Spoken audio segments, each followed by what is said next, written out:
क्या हाल है साथियों, मैं विकास तोमर आपके अपने trustworthy channel study for civil services पे आज आपके समक्ष लेके आ गए हैं 28 मई का करंट अफेयर हिंदी इंग्लिश दोनों ही भाषाओं में यूपीएससी और अदर स्टेट पीसी एग्जामिनेशन से संबंधित जो टॉपिक्स प्रीलिम्स और मेंस में आ सकते हैं वो हैं ये। देखिए, टोटल लूनर एक्लिप्स हुआ, सुपर मून हुआ, क्या है सारी चीज़ें एकदम मैप के साथ समझाऊंगा, don't worry. One stop centre योजना ठीक व्यूमेंस के लिए होती है जो विक्टिमाइज्ड हैं, रेप हो गया है, कुछ कोई वायलेंस हो गया है, उनके लिए ये बनाया जाता है। और डिफाइनिंग हेट स्पीच, इसके लिए कमेटी बनाई गई है, क्या उसमें बोला बताया गया है, क्या सिफारिश की, वो सारी चीज़ें जानेंगे। चाइना ने यूके में, ब्रिटेन में जो है एक ट्रिब्यूनल बन रहा था, पीपल का ट्रिब्यूनल, जिसमें कि जिंगजियांग जो प्रोविंस है ना, हम लोग इस पे कई बार बात कर चुके हैं, जहाँ पे इघर मुस्लिम्स पाए जाते हैं, तो उनके खिलाफ जो एब्यूजेस करता है चाइना, तो उसके लिए पीपल्स ट्रिब्यूनल बन रहा था ब्रिटेन में। तो इसने, चाइना ने इसके खिलाफ बात करी है कि अरे हम नहीं मानते हैं उसको, पीपल ट्रिब्यूनल को, ये सारी चीज़ें विस्तार से सारी चीज़ें विद मैप जानेंगे इसके बारे में। ग्रीनलैंड की बर्फ की चादर से जुड़ी नदियों में मिला पारा, यानी मरकरी का उच्च स्तर। क्या रीज़न है, ये थोड़ा अलग है, इसलिए ये इंपॉर्टेंट है न्यूज़ में और एग्जाम पॉइंट ऑफ व्यू से। आप लोग को फिर से बता दूं, यूपीएससी 2021 का कंप्लीट पेड ग्रुप और सिर्फ टेस्ट सीरीज का पेड ग्रुप जो है चालू हो चुका है, होने वाला है 4 जून से। इसका नोटिफिकेशन है, मतलब आप लोग एडमिशन ले सकते हो फिलहाल। ईपीएफओ का जो है 2020 का जो है 27 मई से हमारा चालू हो चुका है, कंप्लीट पेड ग्रुप और सिर्फ टेस्ट सीरीज का पेड ग्रुप। अगर आप लोग को ज्वाइन करना है तो 8564880530 9696066089 पे आप लोग ज़्यादा जानकारी ले सकते हैं। देखिए, पहला जो हमारा टॉपिक है वो है पूर्ण चंद्र ग्रहण और सुपर मून। ठीक, आसान भाषा में समझ लेते हैं कि अभी 26 मई को क्या हुआ कि ये दोनों चीज़ें एक साथ हुई। ठीक, ये दोनों खगोलीय घटनाएं एक साथ हुई, कौन सी, सुपर मून वाली और पूर्ण चंद्र ग्रहण। ठीक, इसको अब समझ लेते हैं यहाँ पर एक एक चीज़। पहली बात तो चंद्र ग्रहण क्या है, सन ये हो गया, अर्थ ये हो गया, और जब मून जो है अर्थ के पीछे लुक जाता है तो लूनर एक्लिप्स हो जाता है, यानी कि चंद्र ग्रहण हो जाता है। ठीक, अब क्या है कि ये देखो इस तरीके से, हाँ, ये अब क्या हो रहा है कि ये सन हो गया, ये मून, ये अर्थ हो गया, और ये मून हो गया। ठीक, ये जो है आपका लूनर इक्लिप्स यानी चंद्र ग्रहण हो गया। अगर मून बीच में आ जाए, ठीक, तो ये क्या हो जाएगा, सोलर इक्लिप्स हो जाएगा। ठीक है, तो ये चीज़ है। अभी इसमें क्या होता है, जब सन की वो आती है, रोशनी आती है, और मून जो है अर्थ के पीछे है, तो ये इस तरीके से बनाता है। ठीक है, इस तरीके से, और एक रोशनी ऐसे कट के जाती है यूं करके। तो एक चीज़ ध्यान रखना, ये वाली जो रोशनी आ रही है आपको, ये वाली, ये काफ़ी जो है ज़्यादा डार्क होती है, इसको जो है अम्ब्रा बोलते हैं हम लोग। ठीक, और जो ये वाला एरिया है, ये वाला एरिया, ठीक, ये वाला एरिया, ठीक है ना, ये थोड़ा सा लाइटर होता है इस वाले एरिया से, इस वाले एरिया से, इसको बोलते हैं पेनम्ब्रा। ठीक, तो जब भी मून अगर यहाँ पे आ जाए, मून अगर आपका मान लो यहाँ इस पेनम्ब्रा वाले में आ जाए, तो जो है रेड नहीं होता है, ध्यान रखना। ठीक, लेकिन मून जैसे कि अभी हुआ ये, ठीक, अम्ब्रा वाले में यानी कि बीच वाले में आ गया, इस वाले पोर्शन में के बीच में, तो ये रेड हो जाता है। इसको, इसलिए इसको क्या बोल देते हैं, ब्लड मून बोल देते हैं। ये इस बात समझ में आ गई। दूसरी चीज समझते हैं अब देखो, इसमें क्या है कि सुपर मून क्या है, एक एक चीज समझ लो, कभी जिंदगी में भूलोगे नहीं। हर, देखो, मून जो है अर्थ के, ये अर्थ है, इसके इर्द गिर्द घूमता है इलेक्ट्रिकल पाथ पे, मतलब कि जो है अंडानुमा है, वो अंडानुमा होता है। ठीक, ऐसे होता है, मतलब यहाँ पे दूरी हो गई, ये अर्थ है, आपका मून जो है इधर से नाच रहा है अर्थ के आसपास। ठीक, ऐसे चल रहा है मान लीजिए। तो ये जो एक, तो जो इसकी टाइमलाइन है वो कितने दिन की है, 27.5 दिन की है। ये बात सही होगी। तो कभी कभार क्या होता है, जब ये पास में हो जाता है, जब ये पास हो जाता है तो उसको बोलते हैं पेरिजी। पेरिजी, पी से पास, पी से पेरिजी। ठीक, और उस समय अगर फुल मून हो जाए, फुल मून मतलब कि आपका जो है पूर्णिमा, ठीक, पूर्ण मून या फिर पूर्णिमा, तो जो है फुल मून कहलाता है। और फुल मून हो, पेरिजी की लोकेशन पे हो, मतलब कि रोटेट करते समय अर्थ के पास में हो, तो ये क्या होता है कि ज़्यादा बड़ा दिखलाई देता है, मून नहीं बड़ा हो जाता है, ठीक, ज़्यादा बड़ा दिखलाई देता है, और प्रिज्यूम होता है कि ज़्यादा बड़ा हो गया है, और ज़्यादा चमकता भी है। इसको क्या बोलते हैं, सुपर मून। समझ में आ गया चीज़। ठीक, इसी के साथ साथ देखो 27 दिन मैंने बताया, तो अगर मान लो किसी महीने में 1 तारीख को पड़ गया, ठीक, और दूसरा फिर भाई जो है जो 27 दिन के बाद जो है उस महीने में अगर जनवरी मान लो तो 28 तारीख को पड़ जाएगा। तो जो दूसरी बार फुल मून, पहला मून जो फुल मून पड़ा आपका 1 तारीख को पड़ गया, दूसरा फुल मून आपका जो है 28 तारीख को मान लीजिए पड़ गया, ठीक, तो इसको क्या कहेंगे हम? ब्लू मून कहेंगे। ठीक, कितने मून पढ़ लिए? Blood moon, super moon, blue moon. ठीक है, समझ में आ गया? इसके अलावा एक और समझो, ठीक, ये है ब्लैक मून। जब कभी भी फरवरी के महीने में, याद रखना, एक भी फुल मून नहीं पड़ता, हो सकता है ऐसा, जब 28 दिन का फरवरी हो लीप ईयर में, और उस समय क्या हो कि एक भी फुल मून ना पड़े, ठीक, तो उसको क्या बोल देते हैं, मंथ को वैसे क्या बोल देते हैं? ब्लैक मून बोल देते हैं। सुपर मून पढ़ लिया, ब्लू मून पढ़ लिया, ब्लड मून पढ़ लिया, ब्लैक मून पढ़ लिया। ठीक, अब जो है इसमें आगे चलते हैं, जो हम अपना ये देख रहे थे, रेड पे आ जाते हैं। पिंक बहुत हो गया, अच्छा लग रहा होगा वैसे।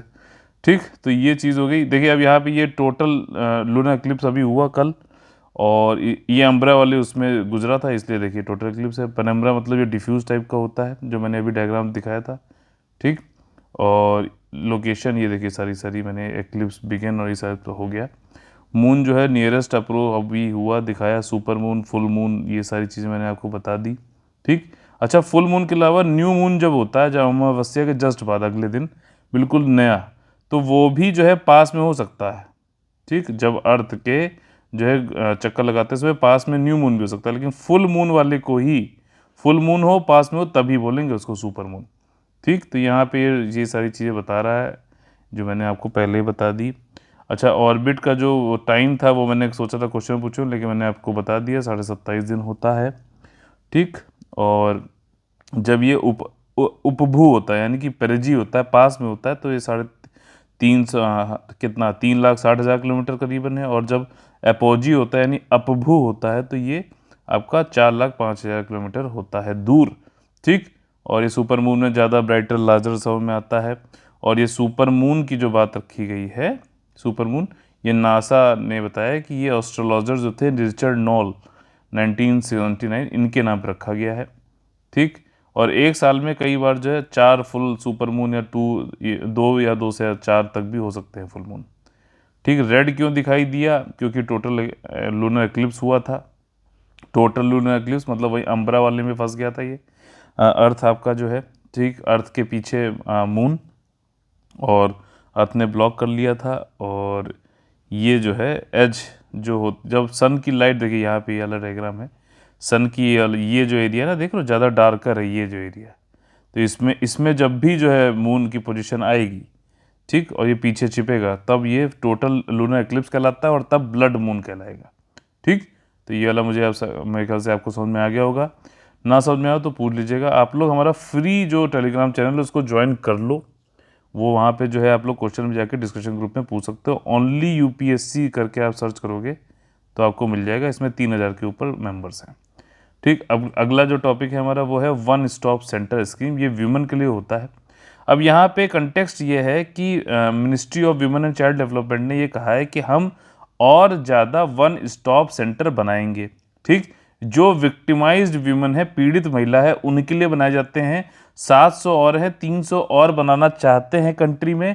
और एक चीज़ नई जो जोड़ी है, इन्होंने ये कहा है कि मिनिस्ट्री ऑफ एक्सटर्नल अफेयर्स, ठीक, मिनिस्ट्री ऑफ एक्सटर्नल अफेयर के साथ मिलकर हम बाहर के देशों में भी, ऑस्ट्रेलिया, भी बताऊंगा कौन कौन से देश हैं, वहां पे भी हम वन स्टॉप सेंटर बनाना चाहते हैं, ताकि जो महिलाएं, भारतीय महिलाएं बाहर रहती हैं, बाहर के देशों में रहती हैं, उन जगहों पे जो है हम बनाएं वन स्टॉप सेंटर, ताकि हम, अगर कोई ऐसी पीड़ित महिला है, वायलेंस का शिकार है, वहाँ पे पति जाके छोड़ देता है, ऐसी होती हैं चीज़ें, बहुत लोग होते हैं वीज़ा और जो है उसके चक्कर में जाते हैं, शादी करके जाते हैं, फिर वहाँ पे छोड़ देते हैं उनको, बीवियों को। तो इसलिए बहुत सतर्क रहने की ज़रूरत है।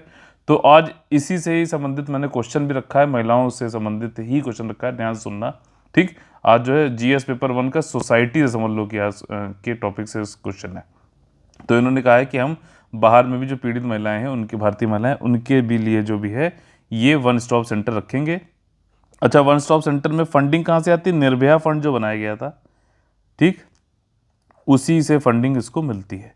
और यहाँ पे देखो बनाया MEA मतलब मिनिस्ट्री ऑफ एक्सटर्नल अफेयर्स जो है ये बताएगा कौन से देश में कहाँ कहाँ पे है, उनसे जिनसे बात हो गई है, जैसे ऑस्ट्रेलिया कनाडा, देखो Australia Canada Singapore Bahrain Kuwait Oman Qatar UAE Saudi Arabia, इन देशों में भारतीय महिलाओं की जो है डायस्पोरा बहुत ज़्यादा है, डायस्पोरा बहुत ज़्यादा है, वहाँ पे ये बनाए जाएंगे। पहले 10 तो यहाँ इन देशों में बनाए जाएंगे। तो यहाँ पे MEA जो है मिनिस्ट्री ऑफ एक्सटर्नल अफेयर्स ये इन लोग को चिन्हित करेगा, यहाँ पे बनाया जाएगा, लेकिन funding ministry of women and child development से ही होगी। ठीक, ये बात समझ में आ गई। यही पूरा जो है आज का ये वाला इस टॉपिक में दे रखा है। ठीक, डायस्पोरा इंडियन डायस्पोरा जो है उनके हिसाब से फंडिंग लेकिन WCD से ही होगी। वन स्टॉप सेंटर क्या होते हैं, कोई महिला है अगर उसको वायलेंस है, चाहे वो प्राइवेट प्लेस में पब्लिक प्लेस में हो रहा है उसके खिलाफ, घर में फैमिली परिवार में हो रहा है, समुदाय में हो रहा है, वर्क प्लेस पे हो रहा है, तो उन सब की मदद की जाती है। और जो आपका जो है ये विक्टिमाइजेशन जो पीड़ित है वो कैसा इस पे इसके साथ जो है दुर्व्यवहार कैसा कैसा हो सकता है, भौतिक रूप से, सेक्सुअल, इमोशनल, ठीक, साइकोलॉजिकल, मनोवैज्ञानिक, आर्थिक अब्यूज़ हो सकता है, मतलब पैसे ना देना, छीन लेना, ये सारी चीज़ें, एज, क्लास, कास्ट, मतलब इन सब के इर्रेस्पेक्टिव भी इस पे ये फ़र्क नहीं पड़ता है कि ये 50 साल से ऊपर है तो इनको नहीं गिना जाएगा। सारी महिलाएं, ठीक, किसी भी क्लास की, किसी भी कास्ट की, किसी भी एजुकेशन स्टेटस की, मैरिटल स्टेटस कैसा भी हो, डिवोर्सी हो, कोई हो, रेस कोई भी हो, कल्चर, ठीक, फैसिलिटेट जो है उसको सपोर्ट किया जाएगा, एड्रेस किया जाएगा। और इसके अलावा कुछ चीज़ों में कुछ जो है उसमें विशेष सेवाएं, स्पेशलाइज सर्विस दी जाएंगी, जैसे कि जो है इसमें ये ट्रैफिकिंग हो रही है, ठीक, जो है वायलेंस होना, ऑनर रिलेटेड क्राइम्स हो रहे हैं, जैसे कहते हैं ना जो कि मतलब जो है छोटी जात से वाली से अगर शादी कर रही है तो मार दी जाती हैं, जो आपका ये देखा गया हरियाणा में भी। तो ये सारी चीज़ें ऑनर किलिंग कही जाती है। विच हंटिंग मतलब कि कहते हैं अरे चुड़ैल है मारो इसे, ठीक, ये कहाँ पे, मैं ऐसे नहीं बोलता हूँ, ये सारी चीज़ें आपको मिल जाएंगी। उड़ीसा में होता है आज भी, लोग जो है चुड़ैल बोल बोल के मार देते हैं, और ये सिर्फ इंडिया में ही नहीं हो रहा है, ये पूरे US में भी होता है। तो मतलब पागल टाइप के लोग हर जगह हैं, ऐसा नहीं कि भारत में ही है, ठीक, ये हर जगह होता है। Sexual harassment, sexual assault, domestic violence, ये सब जगह हो रहा है, ठीक।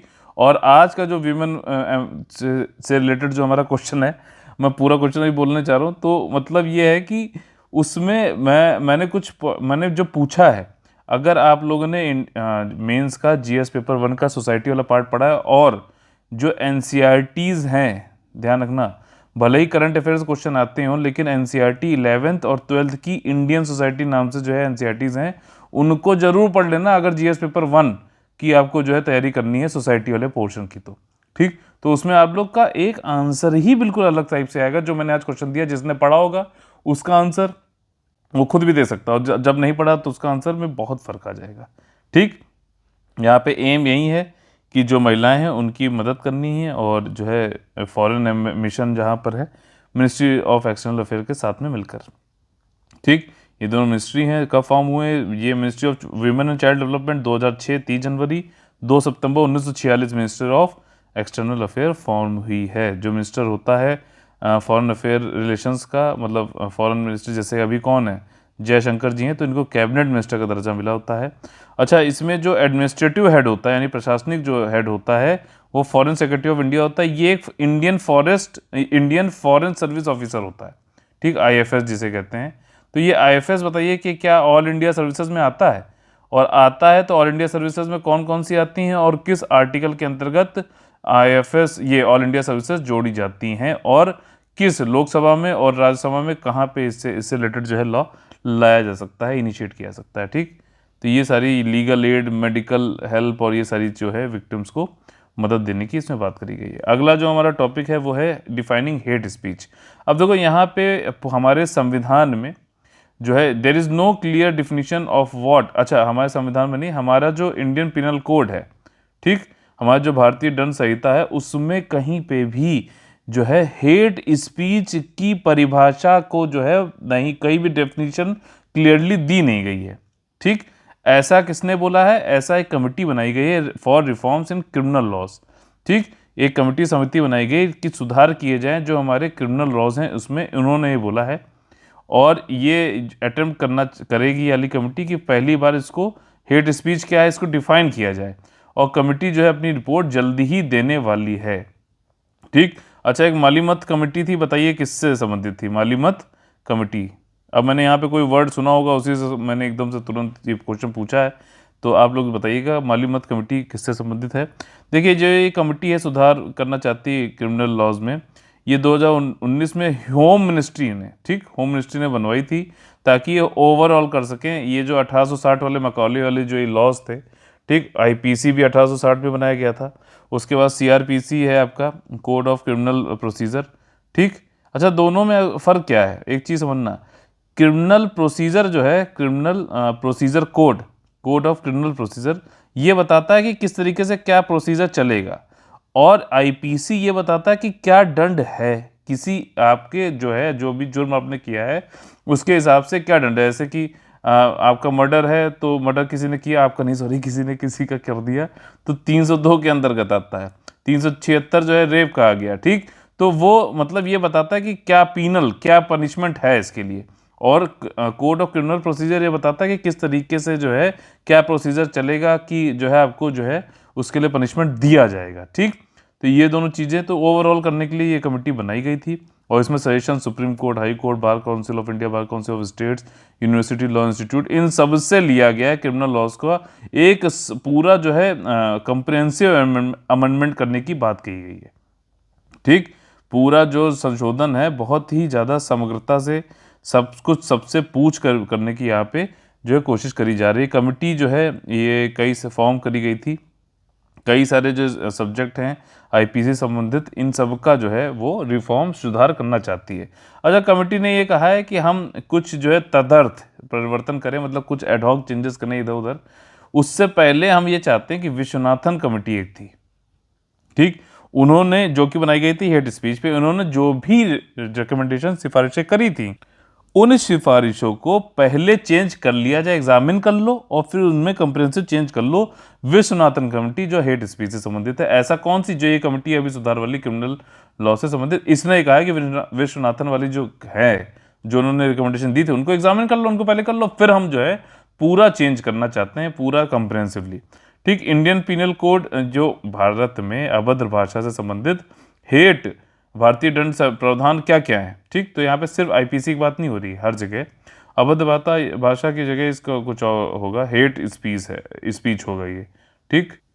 अब देखो, जो आईपीसी की धारा है 153 ए और 153 बी, इसमें यह है कि आप किसी दो समूह में जो है हेटेड फैलवा दो।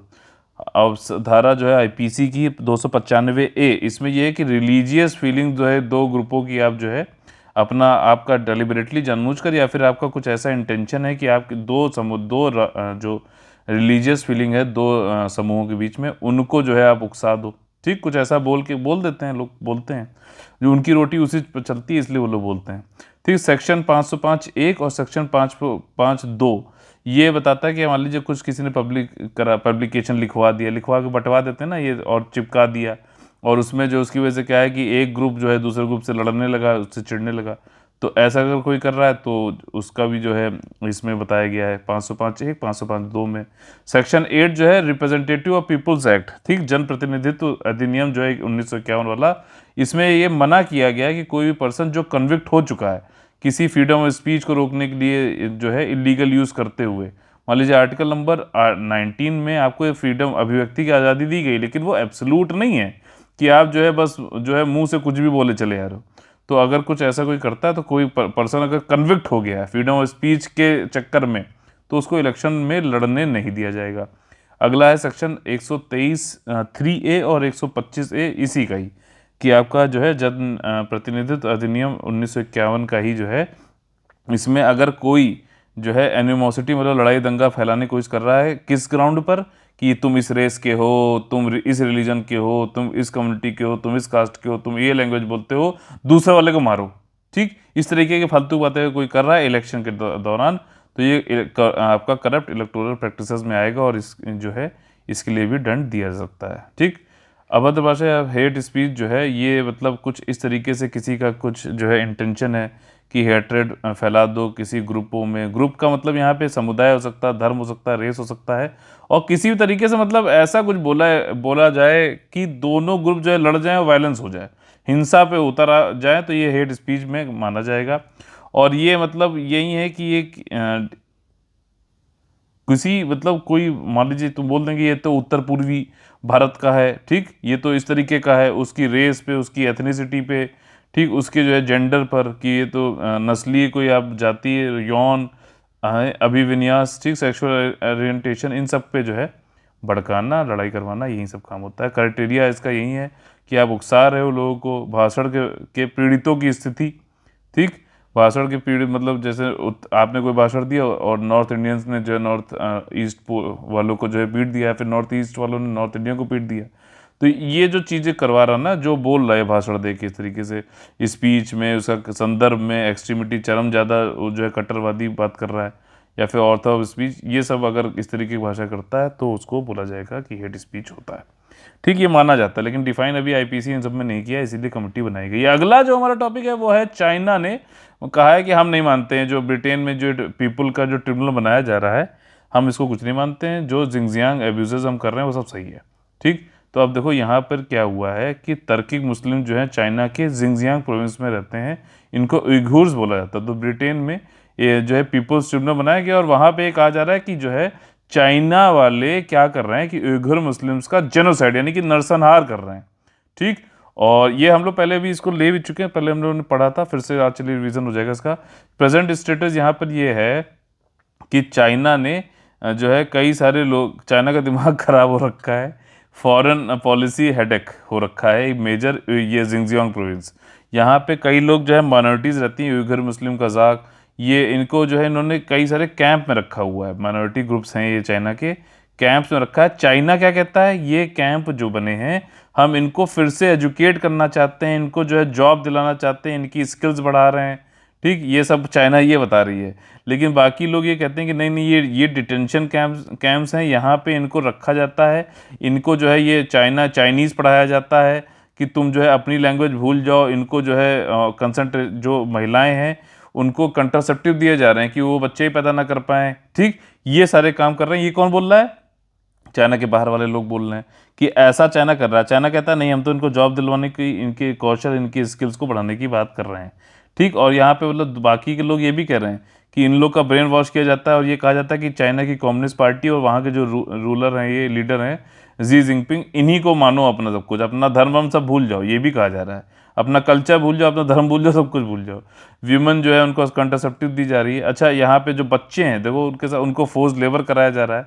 कॉटन इंडस्ट्री से अब पीछे ये भी हुआ था कि नाइकी, बड़ी बड़ी जो कंपनियां हैं, उन लोगों ने जो है फोर्स लेबर बच्चों से कराया जाना और इन सब की वजह से जिंगजियांग में काफ़ी कॉटन की बड़ी इंडस्ट्री है। जिंगजियांग काफ़ी समुद्र रिसोर्सफुल एरिया है, इसलिए भी चाइना यहाँ पे जो है ये सब कर रहा है। तो जो है काफ़ी फोर्स लेबर हो रही है बच्चों के साथ में, तो उनको ज़बरदस्ती काम कराया जाए। तो कई सारी एमएनसीज थी, नाइकी, ये जो कंपनी जूते बनाने वाली, ये सब जो है इन लोगों ने जिंगजियांग के की कॉटन इंडस्ट्री से अपना जो है सप्लाईज कट कर लिए थे कि हम नहीं लेंगे यहाँ से, ठीक। चाइना ने क्या प्रतिक्रिया दी है कि हम तो भैया जिहादिस्ट जो हैं उनको प्रोपेगेंडा से बचा रहे हैं, उनको जॉब ट्रेनिंग दे रहे हैं, हम तो जो है इनको चाइनीज़ रूल जो है उसको जो पहले हुआ था उसकी वजह से हम लोग को जो है प्रशिक्षण देना चाहते हैं, नौकरी मिल सके, ये सब चाइना ये आपका है, ठीक। और मिक्की माउस टाइप का शक्ल लगती है, अगर देखो आप, ये दो कान हो गए। तो ये वाला जो कान है ये है आपका जिंगजियांग प्रोविंस, और यहाँ पे ये बहुत ही ज़्यादा रिसोर्सफुल एरिया है। 8 कंट्रीज जिसमें से इंडिया भी आता है उससे जो है ये अपना बॉर्डर साझा करता है।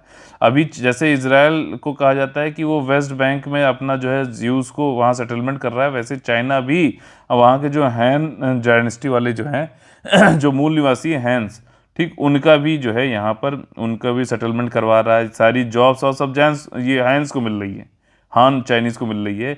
जो जिंगजियांग में उइघर मुस्लिम से, इन सब के जो है जॉब अब जा रही है। इसीलिए पीछे क्या हुआ था कि उइघर मुस्लिम से कुछ ऐसे वॉयलेंट ग्रुप भी बन गए जो है आप लोगों ने सुना हो कि नाइफ अटैक हो गया। मतलब वहाँ पे वो लोग क्या करते हैं कि उनको अब बंदूक ये सब तो काफ़ी वो रहता है, तो लेकिन चाकू तो भैया किचन में हर किसी का किचन में रहता है ना। तो वो क्या है कि कुछ उइघर मुस्लिम्स ने ये भी किया कि उन्होंने नाइफ अटैक कर दिया, 36 लोगों को कुरेद दिया, तुरंत मार दिया। तो चाइना वालों को मौका मिल गया और तेज़ी से उन लोगों ने वो चालू कर दिया फिर इन लोगों को दाबना। तो ये वाली चीज़ है। जिंगजियांग जो है टेक्निकली तो वैसे तो ऑटोनोमस रीजन है, ठीक, चाइना का, लेकिन ये बहुत मिनरल में बहुत ज़्यादा है, ठीक, बहुत सबसे ज़्यादा लार्जर रीजन भी है एरिया वाइज, और बाउंड्री जो है इसकी, इसलिए इसका सामरिक महत्व भी बहुत ज़्यादा है। मतलब जो है स्ट्रेटजिक जो 8 कंट्रीज़ है, इंडिया, पाकिस्तान, रशिया, इन सब से बॉर्डर बनाता है। उइघर जो मुस्लिम्स हैं ये आपका मैंडरिन बोलते नहीं हैं, ये अलग ही अपनी एक भाषा बोलते हैं में जो चाइना में बोली जाती है। अब देखो मैंने उस दिन आप लोगों से पूछा था ना कि कल्चर जो है भारत क्यों अपना संवर्धन संरक्षण कराना चाहता है अपने कल्चर का। देख रहे हो बाहर के अगर मतलब यहाँ चाइना में ही रहते हुए अगर ये लैंग्वेज नहीं बोल रहे हैं, नहीं मान रहे हैं, इसको नहीं, आपस में कोई तालमेल नहीं, तो देख रहे हो कितनी दूरियां, कितना ज़्यादा सेपरेटिस्ट, कितना ज़्यादा वो हो रहा है। इसलिए कल्चर बहुत इंपॉर्टेंट चीज़ है। उस वाले क्वेश्चन में यही सब लिखना था। उइघर जो है प्रीडोमिनेंटली वैसे तो मुस्लिम माइनॉरिटी जो है टर्की हैं, और ये सेंट्रल एशियन, ईस्ट एशिया से संबंधित हैं। इनकी अपनी एक लैंग्वेज है, कल्चरली और भी जो है सेंट्रल एशियन से ये ज़्यादा क्लोज हैं। और ये पास फ्यू वीक्स में हैन चाइनीज़ वहीं जा रहे हैं, इनकी जॉब वॉब पे खतरा हो रहा है, इसलिए ये लोग भी थोड़ा सा जो है ज़्यादा थ्रेट में है। अगला जो हमारा टॉपिक है वो है कि हाई लेवल ऑफ मर्करी पाया गया है ग्रीनलैंड में। ठीक, आइस शीट। अच्छा, एक बड़ी विडंबना है, शायद आप लोगों ने नोटिस किया होगा, मुझे लगता है कि आपका जब अटलांटिक ओशन में आप नॉर्थ साइड में जाओगे तो ग्रीनलैंड है। ग्रीनलैंड वैसे किसका है? डेनमार्क का है, और वहीं आइसलैंड है। ठीक, आइसलैंड तो अलग ही कंट्री है। अच्छा, ग्रीनलैंड जो है ग्रीन लिखा हुआ है लेकिन यहाँ पे बर्फ है पूरी। आइसलैंड जहाँ पे आइस लिखा हुआ है लेकिन ये पूरा ग्रीन है। ठीक, तो मतलब पूरा तो नहीं लेकिन फिर भी ये ग्रीनलैंड से ज़्यादा, वो आइसलैंड से में ज़्यादा ग्रीनरी है और ज़्यादा ग्रीनलैंड में ज़्यादा आइस है। ये बात थोड़ी सी मतलब अलग अलग नाम है, तो ये समझने वाली बात है। अब ये क्या हुआ है कि ग्रीनलैंड में आइस शीट जो है, ठीक, वैसे तो मरकरी से क्या होता है कि जैसे ट्रॉफिक लेवल होता है अलग अलग उस पर, तो दो चीज़ें होती हैं, एक होती है बायो एक्यूमुलेशन। ठीक, तो फूड वेब में एक मतलब धीरे धीरे जैसे वो 10% वाला रूल होता है ना, लिंडमैन ने जो दिया था, लिंडमैन ने, तो कि मतलब जैसे जैसे न्यूट्रिशन जो है 10% ऊपर बढ़ता जाता है। ठीक, 10% ही सिर्फ ऊपर जाता है। अगर यहाँ पे 100 है तो यहाँ पे 10 जाएगा, यहाँ पे 1 जाएगा। तो धीरे धीरे बायो मैग्निफिकेशन होता है। तो जैसे फूड चेन में देखा गया, एक्वेटिक जो है आपकी जलीय जो पारिस्थितिकी तंत्र है, उसमें धीरे धीरे जो है मछलियों में जो सबसे ऊपर होती है उसके अंदर जो है मरकरी इकट्ठा होता जाता है, तो इसको बोलते हैं मैग्निफिकेशन, जब ये एक से ऊपर चला जा रहा है। लेकिन बायो एक्यूमुलेशन कहते हैं कि किसी एक लेवल पे ही अगर जो है किसी स्पेशी में, फूड चेन में अगर जो है मरकरी या फिर इस तरीके का टॉक्सिक मेटल अगर कोई इकट्ठा हो रहा, तो उसको क्या बोलेंगे? बायो एक्यूमुलेशन बोलेंगे। ठीक, ये बात समझ में आ गई। तो ऐसा ही यहाँ पे देखा गया है, यहाँ पे कि एक मिनामाता जो है डिजीज भी कहला है आपकी, जापान में मिनामाता जगह है, वहाँ पे पाई जाती है। जो वहाँ की फिशेज़ हैं वहाँ पे बहुत ज़्यादा जो है मरकरी का लेवल है, इसकी वजह से जो है प्रॉब्लम भी होने लगी, क्योंकि ये टॉक्सिक मेटल है, फिर फिशेज़ को इंसान खाता है तो उनके अंदर पहुँच जाती है ये चीज़। ठीक, तो अब यहाँ पे देखो, लेकिन एक चीज़ समझने वाली बात है कि ग्रीनलैंड में जो आइस शीट है उसमें जो मरकरी बढ़ा हुआ मिला है वो ना तो इंसानों की वजह से हो रहा है और ना ही इसका कोई और रीज़न है, बल्कि क्लाइमेट चेंज भी नहीं, बल्कि जो है क्लाइमेट चेंज ने इसको खाली बढ़ावा दे दिया है, क्योंकि वहाँ की जो ग्रीनलैंड में जो आइस शीट है वो मेल्ट हो रही है, और ये जो आइस शीट है इसमें मरकरी का नेचुरली बहुत ज़्यादा जो है कंसंट्रेशन है। ठीक, सांद्रता ज़्यादा है यहाँ की आइस शीट में, और वो जब क्लाइमेट चेंज की वजह से ज़्यादा तेजी से जो है मेल्ट हो रही है, तो वो वाला जो मरकरी है वो सब घिसने विसने की वजह से, वेदरिंग होने की वजह से वो जो है पानी में चली जा रही है, इसलिए ये ज़्यादा मरकरी का लेवल हो रहा है। ये बात समझना जरूरी है। अगर ये आपको नहीं पता वाला पॉइंट, मान लीजिए उसने वहाँ पुल लिया कि जो है मरकरी बढ़ रही है क्योंकि वहाँ पे एंथ्रो ह्यूमन का वजह से जो है ज़्यादा वो हो रहा है, तो आप जो है तुरंत अगर नहीं पढ़ा तो आप इसको मार्क करके आ जाओगे, बल्कि ये नेचुरली ये चीज़ हो रही है। ठीक, मरकरी की साइकिल भी होती है, अर्थ से एटमॉस्फेयर, एटमॉस्फेयर से ओशियन, ओशियन से जो है फिर से अर्थ पे पहुंच जाता है, मतलब ज़मीन पे।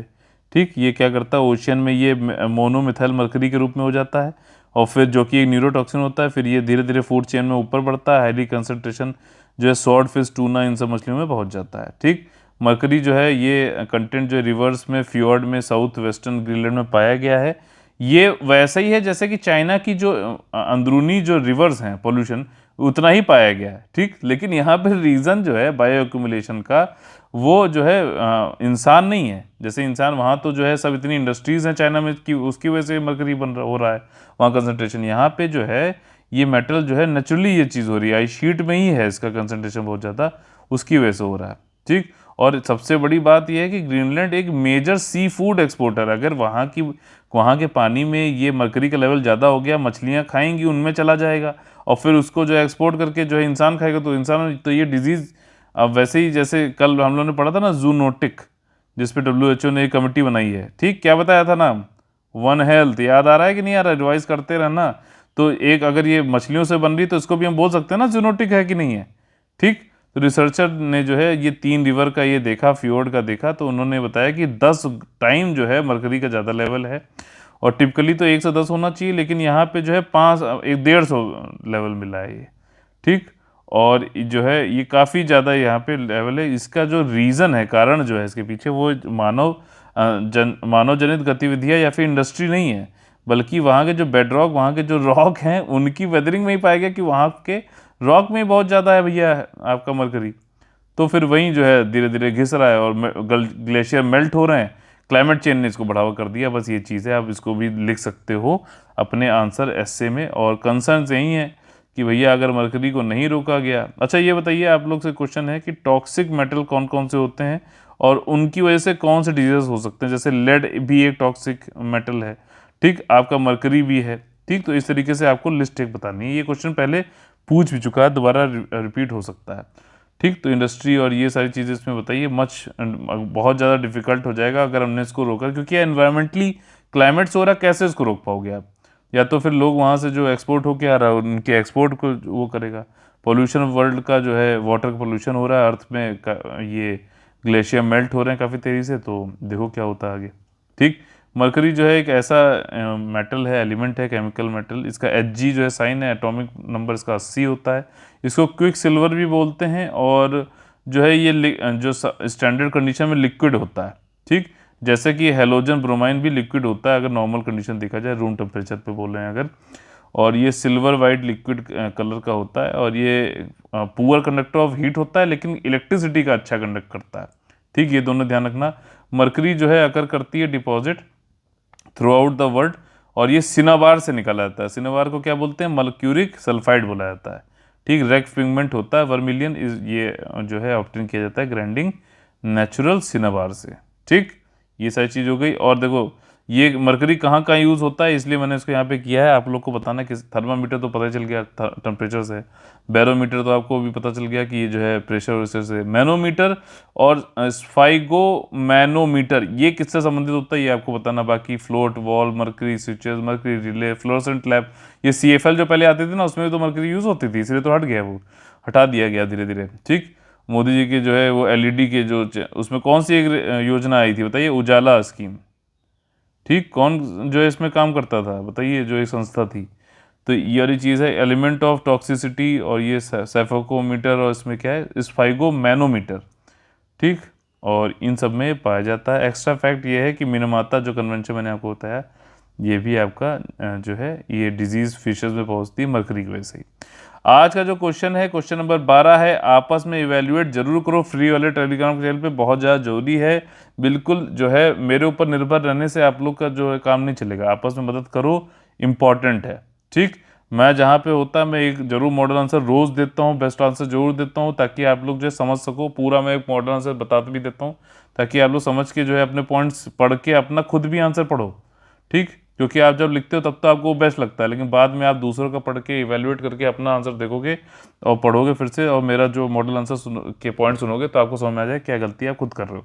और आपने जिस दिन अपनी गलतियां खुद ढूंढना या फिर पहचानना चालू कर दिया, तो समझ लो कि आपका में सुधार चालू हो गया। ठीक, आज का क्वेश्चन ये है UPSC mains free answer writing practice में कि what do you mean by women empowerment, यानी महिला सशक्तिकरण से आप क्या समझते हैं? आप क्या समझते हैं? और ये इंडिया में फेल क्यों हो गया? सोल्यूशन दीजिए ताकि हम वास्तविकता में इसको प्राप्त कर सकें।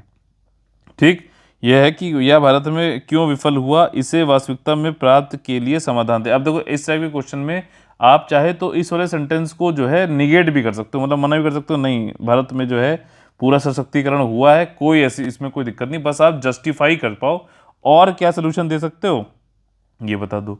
ठीक, ये हो गया मेंस का क्वेश्चन। अगला जो है हम लोग आगे अपना किस तरीके से प्रीलिम्स के क्वेश्चन सॉल्व करने हैं, तो ये जो है इसको हम लोग बोलते हैं सेक्शन कॉमन है ISP से। इसमें देखिए यहाँ पे पूछा गया है कि paediatric inflammatory multi system syndrome से संबंधित कौन से स्टेटमेंट सही हैं। देखिए कठिन सा क्वेश्चन है ये, लेकिन ऐसे क्वेश्चन आएंगे जरूर एग्जाम में। जब आए तो टेंशन नहीं लेना है, इसको आगे बढ़ना, जो आते हैं पहली रीडिंग में पहले वाले करने हैं। ठीक, अब देखो इसमें जो है पिम्स टीएस जो है इसको मल्टी सिस्टम इन्फ्लेमेटरी सिंड्रोम भी बोला जाता है, चिल्ड्रंस में होता है। ये सबसे ज़्यादा जरूरी बात है यहाँ समझने की।